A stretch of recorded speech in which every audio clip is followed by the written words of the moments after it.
حضرت محمد مصطفیٰ صلی اللہ علیہ وسلم کے دعوی نبوت کے وقت حضرت ابو بکر رضی اللہ تعالیٰ عنہ نے بغیر کسی دلیل کے اسلام کو قبول کر لیا تھا.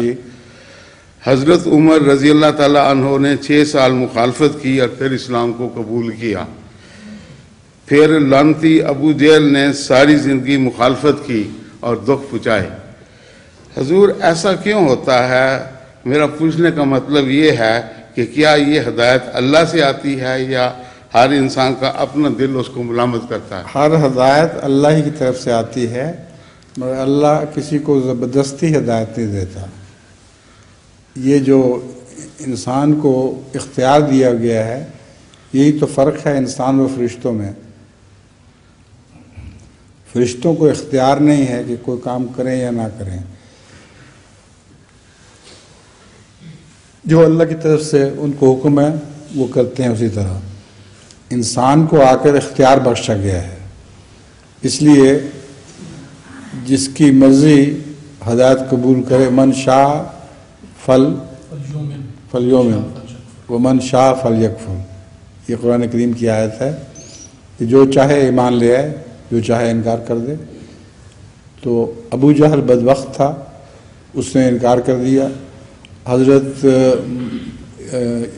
عمر رضی اللہ تعالیٰ عنہ کچھ عرصے تک بڑی سختی سے انکار کرتے رہے، بلکہ وہ حضرت صلی اللہ علیہ وآلہ وسلم کو قتل کرنے کے ارادے سے نکلے تھے گھر سے.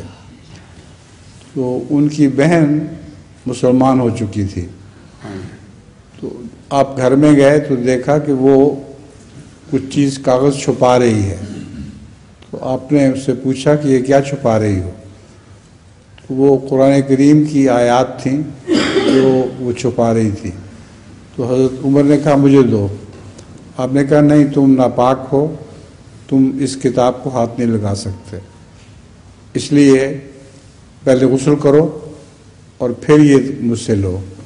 چنانچہ حضرت عمر رضی اللہ تعالیٰ عنہ نے غسل کیا اور پھر وہ کتاب جب پڑھی، جو سورت سنی غالباً سورہ مریم تھی، تو حضرت عمر کی آنکھوں سے آنسو جاری ہو گئے، بہت متاثر ہوئے. اور وہ تلوار پھر اس کے بعد رسول اللہ صلی اللہ علیہ وسلم کو مارنے کے لیے جو نکلی تھی، وہ کفار کو مارنے پر بڑی تیز ہو گئی. چنانچہ حضرت عمر رضی اللہ تعالیٰ عنہ حضرت رسول اللہ صلی اللہ علیہ وسلم کی خدمت میں حاضر ہوئے تو دروازہ کھٹکھٹایا. اندر صحابہ اور بھی بیٹھے ہوئے تھے. تو پوچھا کون ہے؟ کہا میں عمر ہوں. آپ نے فرمایا بد ارادے سے آئے ہو کہ نیک ارادے سے آئے ہو؟ انہوں نے کہا بد ارادے سے نہیں آیا، نیک ارادے کے ساتھ آیا ہوں. تو حضور صلی اللہ علیہ وسلم نے صحابہ میں سے کسی سے فرمایا کہ اٹھ کے دروازہ کھول دو. چنانچہ حضرت عمر اسی وقت ایمان لے آئے اور اس کے بعد وہ تلوار ہمیشہ دشمن کے لیے سخت رہی اور مومنوں کے حق میں چلتی رہی. جی یہ حضور جزاکم اللہ. ٹھیک ہے حضور، اسی سلسلہ میں قرآن شریف میں آیا ہے انسان کو 2 راستے بتائے گئے ہیں، شکر گزاروں کا اور کافروں کا. حضور یہ فیصلہ پھر انسان خود ہی کرتا ہے، آپ نے یہ فرمایا. وہ جواب پہلے بھی دے چکا ہوں کہ انسان کی مرضی ہے. حضور اگلا